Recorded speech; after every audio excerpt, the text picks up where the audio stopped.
Hello, Insiders! Sneak peek about YouTube analytics with Markus. Markus, you're becoming a regular on this show. Yeah, happy to be back, Tom. Welcome back. Now, remind the Insider Nation, what did we talk about last time you were here?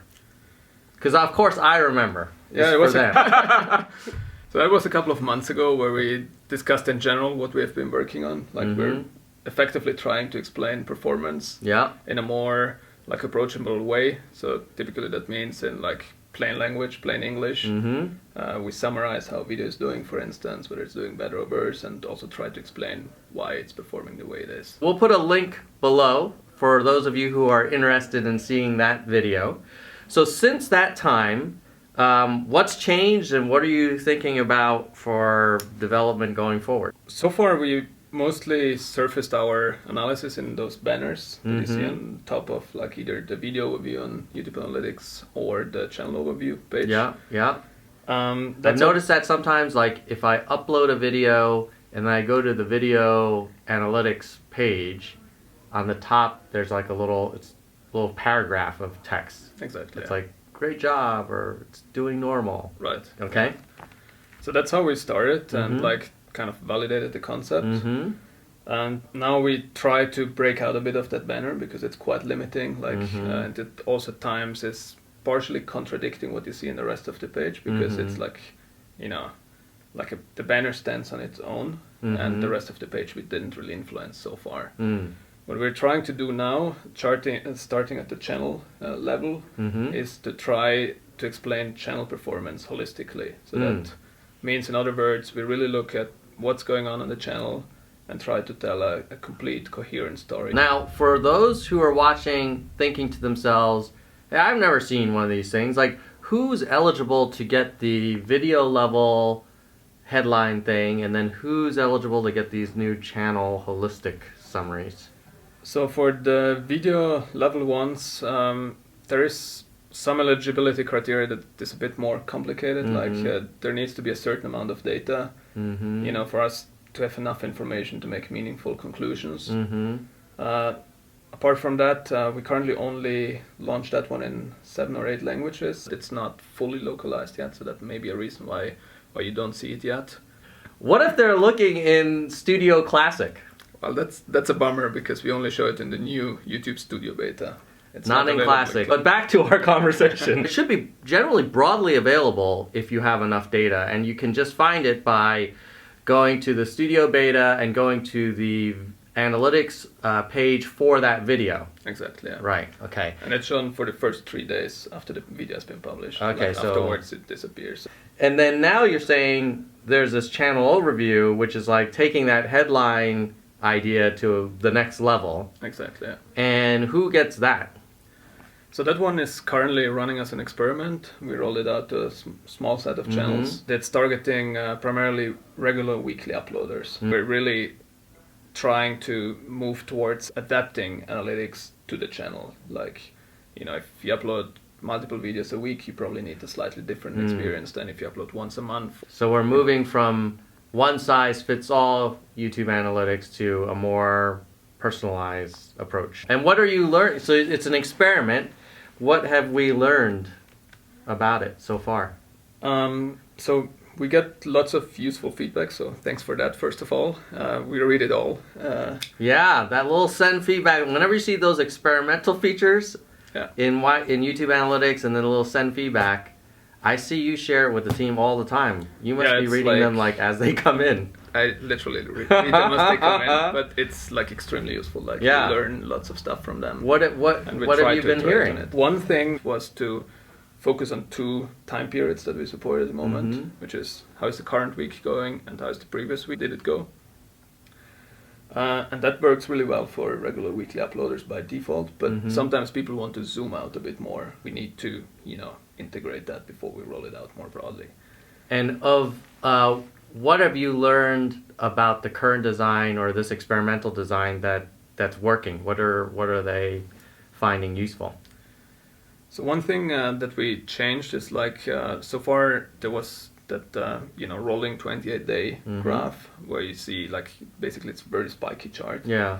And you don't really have a reference point of how the channel is doing. Like you see the numbers, like the chart going up and down, but are you doing better, worse? So what we tried is, we looked at it more as, let's assume you run a shop and you have a certain weekly goal that you want to reach. So we target towards that goal. So we change the chart to be cumulative, so views keep summing up towards over time. Yeah. So let's say you typically get like a 50,000 views, your chart will go up and to the right towards 50,000 views. And we also introduced that typical performance band that we have on the video overview. Yes. To kind of give you an idea of how the channel is trending. Cool. Anything that you are thinking about going forward that the Insider Nation can give us feedback on right now? So, I mean, there are lots of debates based on feedback. One is that time period, how we integrate that. So let me play that back. You're saying, hey, we're getting feedback that people want to zoom out and look at broader periods of time.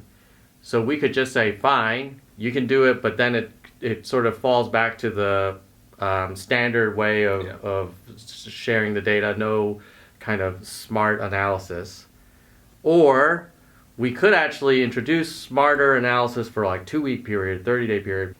Like if you have completely like arbitrary time periods, it's also like a bit unclear what that would actually mean. Like what's your, typical 23 day performance? Like that's, it becomes hard to try to really say something meaningful about such like questions in a way. Yeah. And if you didn't do that work, what would that free up your bandwidth to do instead, so people can kind of think about the trade-off? So we know that our analyses aren't as smart as they could be, for instance, right now. So like things like seasonality, so that's one area, for instance, that we don't cover at all yet. So in that case, if we were smarter about seasonality, we could say, hey, this week it was less than typical weeks, but this time of year, it's always a little bit slower. Anything else that you're thinking about that you wanted to get folks' feedback on? Yeah, one thing that is really tricky is when the blue line is below that typical band, so like you're performing worse. Yeah. I think at the moment, in that experiment at least, we're not really doing the best we could do. We're relatively blunt, like your channel views are down 25% or whatever. We hear that people tell us, this is kind of frustrating or demotivating. Yeah. And obviously we don't want to do that. Like we still want to be honest about how the channel is performing. Yeah. But we need to find a better way to communicate that. Yeah. But yeah, it'd be great to hear from the Insider Nation if you have gotten these smart headlines or any kind of YouTube analytics where it's kind of a downer, like what can we do to be more helpful? Because we also want to keep it real. Like if a video is not performing well, I mean, the alternative is to say nothing, but I kind of feel like that's not being honest. But recently I had a video that became #1 in the snapshot card for the leaderboard.